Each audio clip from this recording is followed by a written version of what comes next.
Fala galera, beleza? Tranquilo? Então, eu tô aqui hoje com vocês para falar de um novo assunto, tá? Hoje nós vamos começar a falar sobre o período helenista, né? Acho que a professora de história de vocês já deve ter falado um pouco disso quando trabalhou sobre Grécia Antiga com vocês, certo? Então eu vou falar sobre o período helenista, falar aí sobre as diferentes correntes filosóficas do helenismo, beleza? Tranquilo? Desse período que é um período bastante diversificado, beleza? Então é isso, eu sou o Edson, sou professor de filosofia e a gente vai trabalhar com esse assunto. Para a gente entender com tranquilidade, primeiro precisamos entender e relembrar aí o que é o período helenista. Show de bola? Então, esse período se refere ao momento da história da Antiguidade em que o Império de Alexandre o Grande se constituiu. É aquele camarada, né, Alexander the Great, né, tem até filme aí sobre ele e tal, né?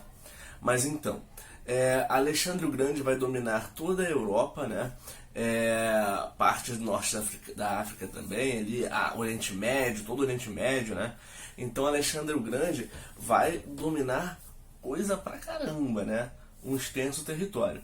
E é nesse período, né, de dominação de Alexandria, ali de Alexandre o Grande, da Macedônia, né? O Império da Macedônia domina todo mundo, inclusive as cidades-estados gregas como Atenas, né? Por exemplo, Esparta e por aí vai. Alexandre o Grande, que foi instruído por nada mais, nada menos do que Aristóteles, né? Olha aí. Só que na verdade, pessoal, Aristóteles já tinha morrido aí, né?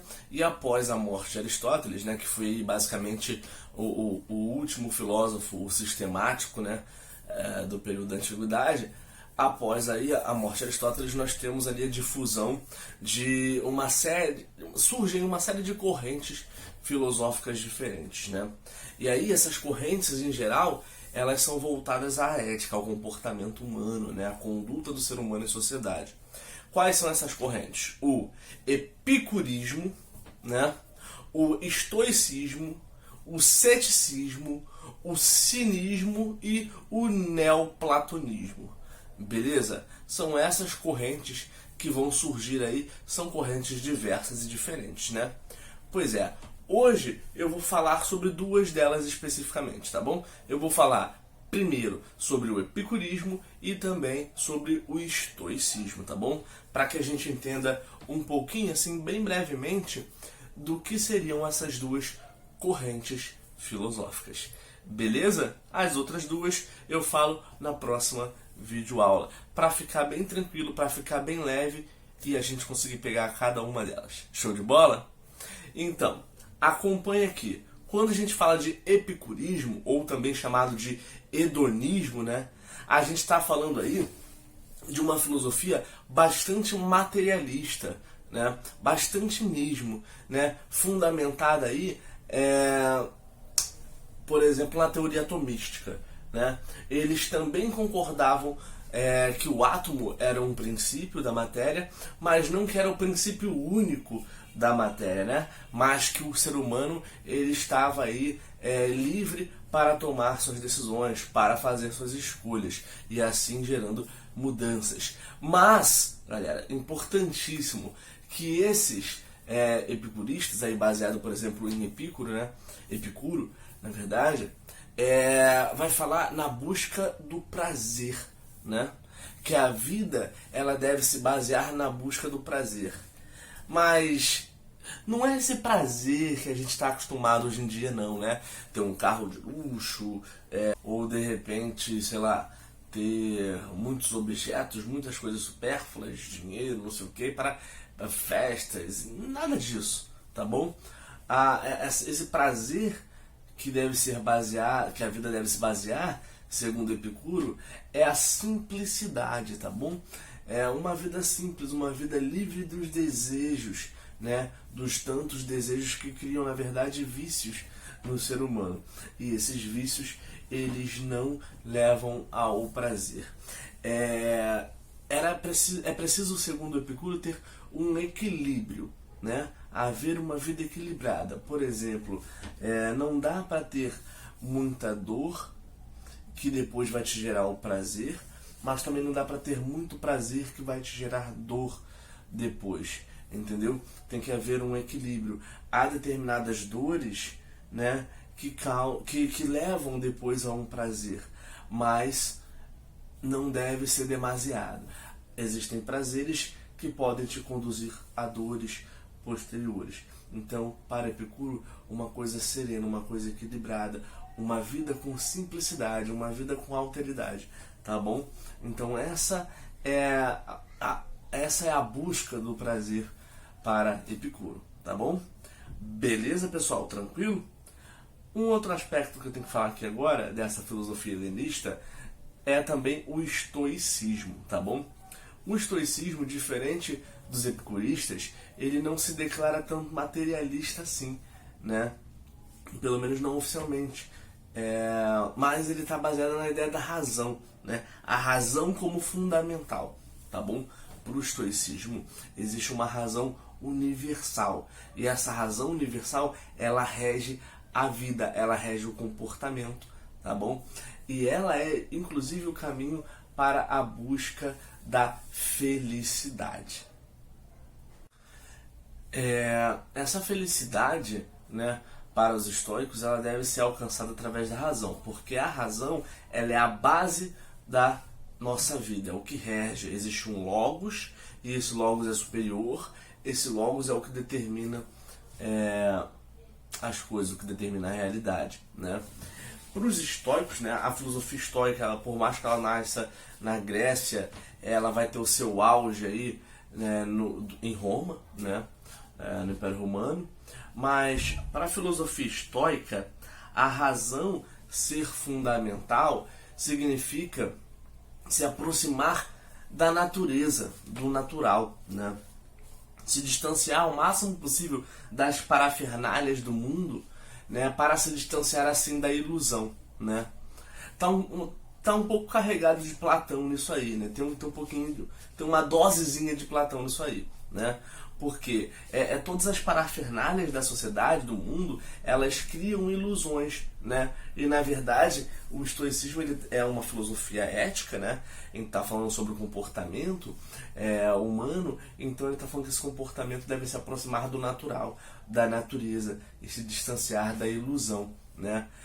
E vamos ser sinceros, quantas vezes a gente não está vivendo em ilusões, não é isso? Quantas e quantas vezes, por exemplo, quando a gente vive um romance, né, e acha que aquele romance é para a vida toda, né, que não é efêmero, mas que vai ser eterno, não é isso? E aí nós fazemos o quê? Nós fazemos altas declarações, né? Muitas pessoas até fazem tatuagens, né, para dedicar ao seu par, tudo mais, e de repente a efemeridade daquela relação aparece e a relação se esvai. E aí quando aquela relação acaba, né, a gente tem ali um arrependimento, né, porque a gente percebe que estava iludido, talvez, e essa ilusão dessa eternidade, ela causa esse arrependimento, né? Ou por exemplo, quando a gente acha que é sinônimo de sucesso, de felicidade, ter muitos amigos nas redes sociais, né, no Facebook, no Instagram e por aí vai, né, que isso é sinônimo de sucesso. Mas na verdade, você acaba estando iludido. Por quê, né? Porque na verdade são poucos os amigos ali que você tem de fato no Facebook, né? Você pode ter, ou até no Instagram também, qualquer rede social, você pode ter 1000 pessoas vinculadas na sua rede social, mas com quantas você fala constantemente, não é? São poucas, não é isso? Quantas participam do seu dia a dia? Quantas participam das suas dificuldades, incertezas, felicidades, né? Pois é. Então, na verdade, acaba sendo uma ilusão, né? O que as redes sociais criam é um universo ilusório. E aí, para os epicuristas, é exatamente dessas ilusões da sociedade, do mundo, que o homem precisa se distanciar, tá bom? É importante aqui, pessoal, nós entendermos que os epicuristas e os estoicistas, né, são diferentes, né? São diferentes. Eu falei que os epicuristas são materialistas, os estoicistas são muito mais baseados no logos, né, na razão e tudo mais. Há essa grande divisão entre eles, né? Falei primeiro dos epicuristas e depois dos estoicistas. Só que existe uma coisa em comum entre eles, né? Essas duas correntes filosóficas helenistas, elas estão falando sobre ética, são filosofias éticas, estão falando do comportamento humano, das ações humanas em sociedade, no mundo, tá bom? Então essa é a grande característica, por mais que os epicuristas sejam mais materialistas e os estoicistas não se digam exatamente materialistas, né? Mas estão ali ligados à existência de uma natureza, né? O homem junto da natureza e tudo mais, baseados num logos que vai reger a verdade, né? Que vai reger o mundo, que vai reger o comportamento. Ambas são filosofias éticas, pessoal, tá bom? Isso é importante de frisar aqui para o nosso entendimento sobre epicurismo e estoicismo, tá bom? Show de bola? Tranquilo? Espero que vocês tenham entendido, espero que fique tranquilo para vocês, tá bom? Na próxima aula nós vamos falar aí de cinismo, neoplatonismo, tá bom? Ceticismo, tá bom? Hoje eu vou ficar só nessas duas aqui, para facilitar o nosso entendimento, beleza? Qualquer dúvida me procura, tá bom? E claro, não esquece de dar o like aí nos nossos vídeos e se inscrever no canal também, tá bom? Pra gente fazer esse canal crescer um pouquinho. Show de bola, pessoal? Valeu, galera. Grande abraço. Beijo nos corações. Fui!